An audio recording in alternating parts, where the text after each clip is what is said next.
Hello friends, I am तेजबीके। You are watching international leagues. First time India अपने defence attache civil new countries में deploy करने जा रहा है एंड इंडिया के defence attache African countries, Poland, Armenia and Philippines जैसे देशों में डिप्लॉय किए जाएंगे। और ये बिग स्टेप इंडिया चाइना के अफ्रीकन देशों में बढ़ते military presence and South China Sea में चाइना की दादागिरी को काउंटर करने के लिए उठा रहा है। इंडिया इस समय हर उस देश पर फोकस कर रहा है जहां जहां चाइना अपनी मिलिट्री प्रेजेंस को बढ़ा रहा है एंड इंडिया भी अपनी military engagement, strategic ties Africa सहित कई देशों में एक्सपांड करता जा रहा है। और आज हम इस वीडियो में जानेंगे कि डिफेंस अटाशे क्या होता है, ये काम कैसे करता है एंड इंडिया कौन कौन से देशों में अपने डिफेंस अटाशे डिप्लॉय करने जा रहा है। It's very informative and interesting video शुरू करने से पहले अगर आपने हमारे चैनल को सब्सक्राइब नहीं किया है तो इसे सब्सक्राइब जरूर कर लें। तो चलिए शुरू करते हैं वीडियो। फर्स्ट ऑफ ऑल जान लेते हैं डिफेंस अटाशे क्या होता है। देखिए, डिफेंस अटाशे आर्म्ड फोर्सेस का एक मेंबर होता है जो फॉरेन कंट्रीज की एम्बेसीज में अपने देश की डिफेंस एस्टैब्लिशमेंट को रिप्रेजेंट करता है और उसे बिल्कुल एक डिप्लोमेट की तरह स्टेटस एंड इम्यूनिटी मिलती है। I hope you got it. अब जानते हैं कि डिफेंस अटाशे काम कैसे करता है और इनका काम क्या होता है। देखिए, द डिफेंस अटाशे का काम दो देशों की bilateral military ties, defence relations को मजबूत करने का होता है एंड कुछ देश डिफेंस अटाशे को सिक्योरिटी इश्यूज के लिए भी भेजते हैं, जैसे migration issues, police and justice के इश्यूज पर डिफेंस अटाशे का मेजर रोल होता है।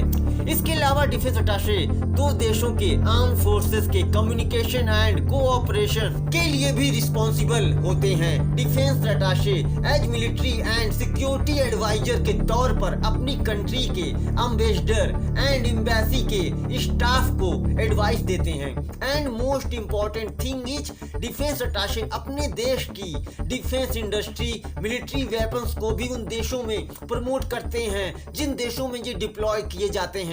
इसके अलावा डिफेंस अटाशे मिलिट्री से रिलेटेड इंटेलिजेंस को कलेक्ट करते हैं एंड मिलिट्री कोऑपरेशन पैक्ट्स को भी फैसिलिटेट करते हैं और अपनी होम कंट्रीज को सारी security issues related information provide करते हैं। Defence attache as a link act करते हैं between diplomats and the military और इन्हें defence diplomats and military diplomats भी कहा जाता है। अब क्वेश्चन आता है कि इंडिया कौन कौन से देशों में अपने डिफेंस अटाशे डिप्लॉय करने जा रहा है। Let me explain to you. देखिए, इंडिया ने अपने डिफेंस अटाशे कई नई कंट्रीज में भेजना शुरू कर दिया है और जो इंडिया के मिलिट्री पर्सोनेल दूसरे देशों में डिप्लॉय थे या मिशन पर गए हुए थे, उनको भी इंडिया अब उनकी संख्या भी कम कर रहा है। गवर्नमेंट ऑफ इंडिया के according around 15 to 16 new attache from Indian navy, Indian air force and Indian army से Poland, Philippines, Armenia and African countries जैसे Tanzania, Mozambique, Djibouti, Ethiopia and Ivory Coast में भेजे जाएंगे। कुछ डिफेंस अटाशे ने ऑलरेडी अपनी new post को ज्वाइन भी कर लिया है एंड नेक्स्ट फेज में 10 न्यू डिफेंस विंग्स को अलग अलग देशों में क्रिएट किया जाएगा जिनका फोकस उन देशों पर होगा जिन देशों में इंडिया अपने वेपन्स एक्सपोर्ट करना चाहता है या कर सके। इन सिंपल वर्ड्स, इंडिया अपने स्ट्रेटेजिक एंड मिलिट्री टाइज को उन देशों के साथ स्ट्रॉन्ग कर रहा है जहां पर इंडिया अपने आर्म्स एक्सपोर्ट कर सके एंड डिफेंस अटाशे का इसमें एक बहुत बड़ा रोल रहने वाला है इंडिया के डिफेंस एंड सिक्योरिटी कोऑपरेशन में इन देशों के साथ। देखिए, इंडिया का फोकस अफ्रीका पर है एंड इंडिया अपने न्यू मिलिट्री अटाशे को अफ्रीका के जिबूती, जो एक छोटा सा देश है, वहां पर डिप्लॉय करेगा एंड जिबूती मिलिट्री के पॉइंट ऑफ व्यू से बहुत ही इंपॉर्टेंट देश है और जिबूती में कई देशों के मिलिट्री बेसेस पहले से ही मौजूद हैं एंड चाइना भी अफ्रीका के इन देशों में अपनी ताकत को और बढ़ाना चाहता है और बढ़ा भी रहा है। एंड आपकी जानकारी के लिए बता दूं कि चाइना ने 2017 में जिबूती में अपना पहला मिलिट्री बेस सेटअप किया था, तो चाइना को रेड सी के शिपिंग लेन्स में इजीली एक्सेस देता है। इसके अलावा चाइना और भी कई अफ्रीकन देशों के साथ ईस्ट कोस्ट के इंडियन ओशन के मलक्का अफ्रीका स्टेट से लगे हुए देशों के साथ रिलेशन स्टैब्लिश करने की प्लानिंग कर रहा है। तो इंडिया ने भी चाइना को काउंटर करने के लिए अफ्रीकन देशों के साथ रिलेशन एंड मिलिट्री टाइज को स्ट्रॉन्ग करना शुरू कर दिया है। और इसका एग्जाम्पल तब देखने को मिला था जब 55 अफ्रीकन यूनियन के देशों ने इंडिया की G20 प्रेसिडेंसी का सपोर्ट किया था और इंडिया के साथ थे।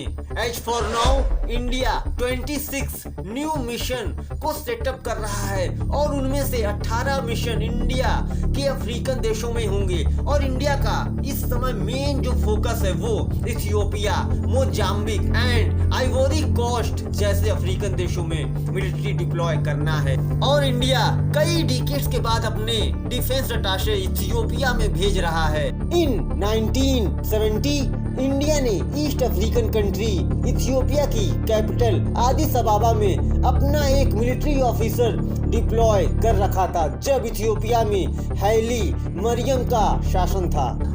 और इंडिया अब नए डिफेंस अटाशे अफ्रीका में डिप्लॉय कर रहा है और इससे इंडिया के लिए अफ्रीका की इंपॉर्टेंस को समझा जा सकता है और अफ्रीका इंडिया के लिए कितना ज्यादा मैटर करता है। और इससे इंडिया के लिए अफ्रीकन कंट्रीज में नई opportunity military cooperation and arm sales में देखने को मिलेगी, क्योंकि अफ्रीकन देशों में भी गवर्नमेंट चेंज हुई है एंड अफ्रीकन कंट्रीज भी अपनी मिलिट्रीज को और भी मॉडर्नाइज करना चाहती हैं। तो अफ्रीकन देश भी इंडिया से कोऑपरेट करना चाहते हैं क्योंकि चाइना धीरे धीरे एक्सपोज होता जा रहा है और अफ्रीकन देश भी जान चुके हैं कि चाइना कैसे अपने डेट ट्रैप में फंसाकर गुलाम बनाता है। अब आते हैं यूरोपियन कंट्रीज पर।